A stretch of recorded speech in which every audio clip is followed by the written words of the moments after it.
Okay, guys, let's have a look at Remember Me from the movie Coco. And this is a really lovely arrangement by Alexander Lestrange. Um, now, the hand positions for this and the fingerings are a little bit complicated for a grade 1.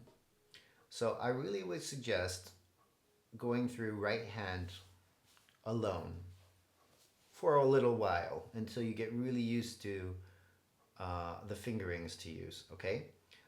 We're going to start here, looking at our right hand, kind of in a C major position, but this is a second inversion C major position with our thumb on G, middle finger on C, and our fifth finger on an E, okay? So this is quite a common hand position, right? And you notice that you'll be skipping. You're not in a closed hand position, right? We're opened up by one tone, right, with our thumb, okay? All right, so as we start our piece here, you're gonna start on the fourth finger on D, and you're just gonna go 4, 5, 3, 1. All right, then remember this position because we're gonna come back to it in just one moment. Then you're gonna play the same G with your third finger, and then you have to stretch your fifth finger just one note further, getting back to that C, and then play that same note with your third finger, and we're back at the original position with our thumb extended by one note. Okay? You see that? Let's try that again. 2, 3, 4, 5, 3. Extend that thumb. Right? Change to 3, same note. Reach to 5, change to 3, back to the original position. Okay? Going on. Now, your fifth finger is already on the note that you're supposed to be playing, but you're going to play that with your third finger. It's an E, 4, 3, 3, 2, 2. Right? And now we're going to extend our fifth finger one more time. C, C, A with your 5. And then play the G with your 5. And close your hand then. Okay? Let's try that again. Let's go again from measure 4. This is the pick up to 4. 1, 2, 3, 3. F, E, E, D, D. Move your fifth finger 1 up. Reach. And then put your fifth finger on G and close your hand. Okay? Now, for this next bit, right, we're going to reach our thumb, but don't reach any of your other fingers because we want our fifth finger to stay on that G. So you're going to reach your thumb down to the A and close your hand.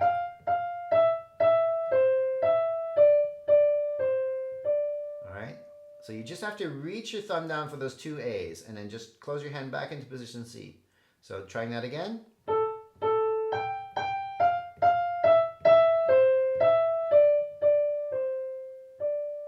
All right, and then we're going to get back in the original position that we started in, that second inversion C major, to play the next bit. This is the pick up to 9. Right? And try and use the same fingerings that we just used at the beginning. So play that G with your third finger. Reaching your fifth finger 1 key, right? And then replacing it with your second finger. Good.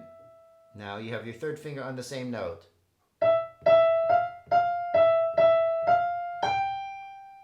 Okay, and now we're going to go all the way back here to an F position. And then, so when we get, sorry, I'm going to do that again. So,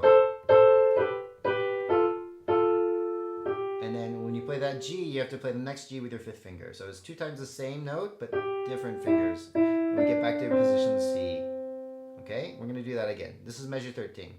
3, 4, we have these thirds. 5, 3, 4, 2, 1, 3, 2, replace that 2 with the 5, and be in position C. Okay, now we have to open up here. We are in this weird A flat major position. Should be weird for a grade 1 piece. And you're going to go C, C, E flat, A flat with your fourth finger, okay? And then the second A flat with your second finger. So you're changing positions, and then C with your fourth finger, D with your fifth finger. Okay, let's try that again. So 1, 1, 2, 2, 4, same note, 2, 4, 5. And then you can just finish up with fourth.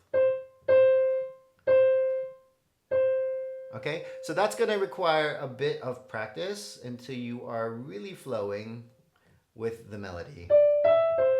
And using the exact same fingers that I'm using. Yeah.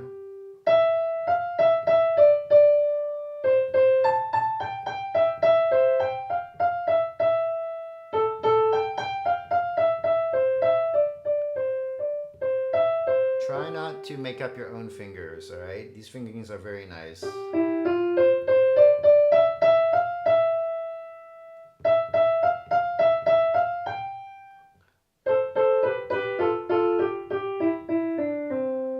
then A flat fingerings. And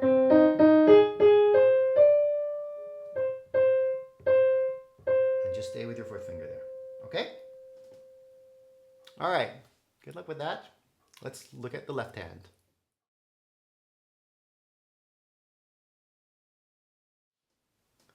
Okay, guys, let's have a look at the left hand. All right. You're going to start in the C major position with the pedal. So practice the pedaling with your left hand. All right. So you can choose to only do the pedals that are written on the page, or if you want to, you can actually play the whole piece with the pedal. I actually did in the demonstration video. Now, but if you choose to do that, you're going to have to change your pedal quite often. All right. So you need to change your pedal every time there's a harmony change.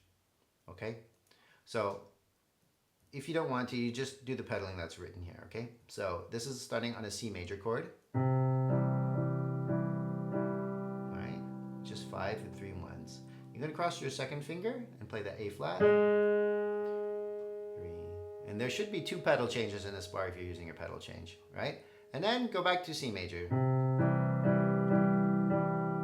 Okay, and you're gonna cross over to the A flat again with your second finger. And look, there's a G sharp written there with an E right afterwards. And guess what? G sharp and A flat are the same note. So just stay with your second finger there, okay?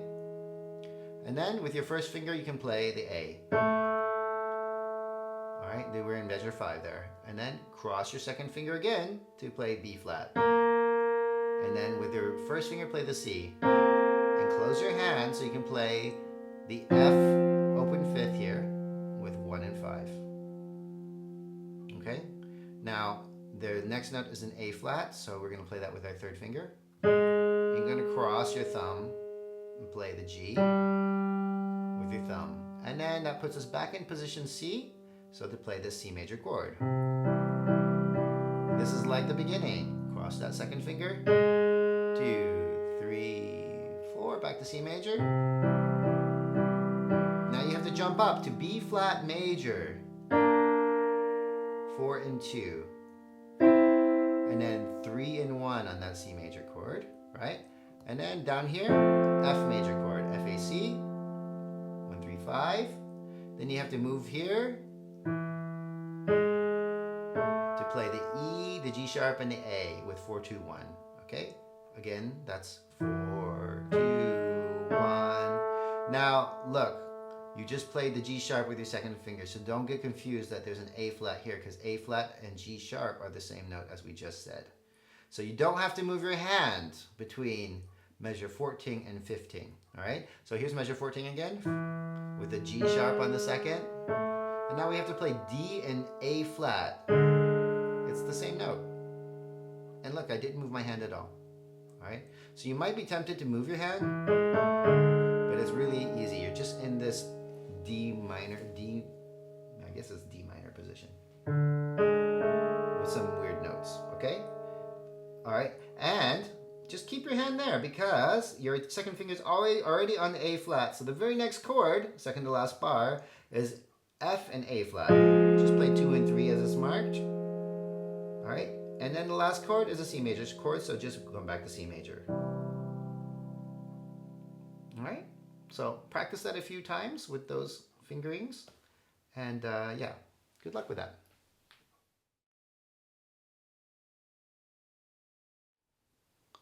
Okay, now let's try and discuss about how to put together hands together, okay? Now, there's a lot of moving parts in here.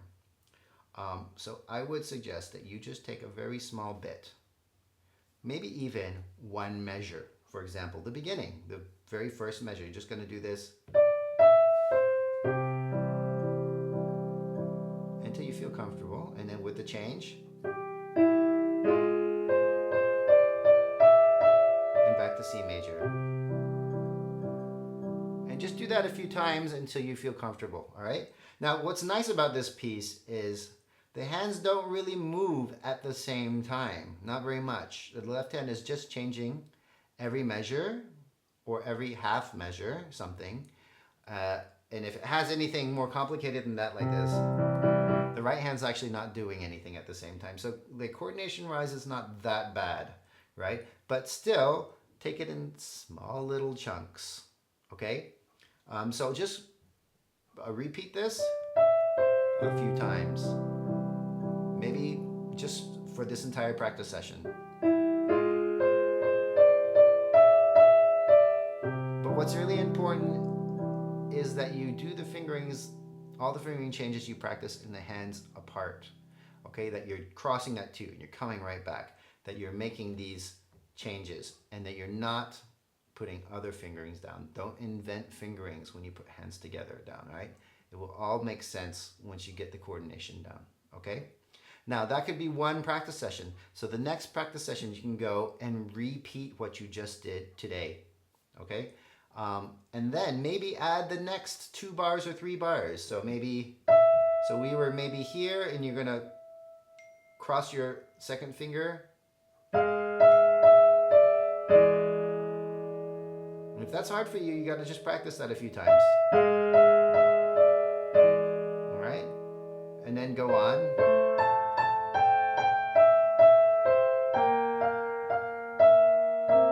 So it's gonna take a little bit of concentration to keep all those fingering changes happening in your right hand. Also with the crossing in the left hand, all right? So I would just keep practicing into that.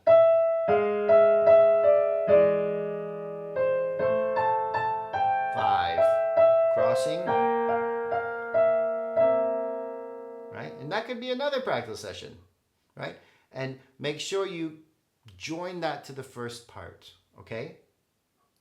And that is really the strategy you need to use while you're doing this. You can also do the strategy by taking the units from the end of the piece and working backwards. That's also a good strategy because like when you get tired of working from the beginning, you can work from the end, okay?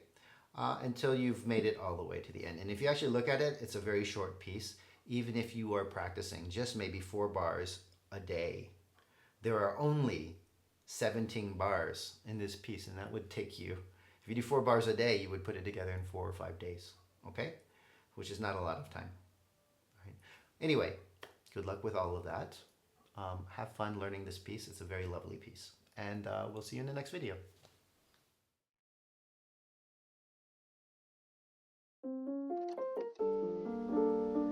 That's it for this video. If you found this video helpful, please consider clicking on that like button and subscribing to my channel. Thanks for watching.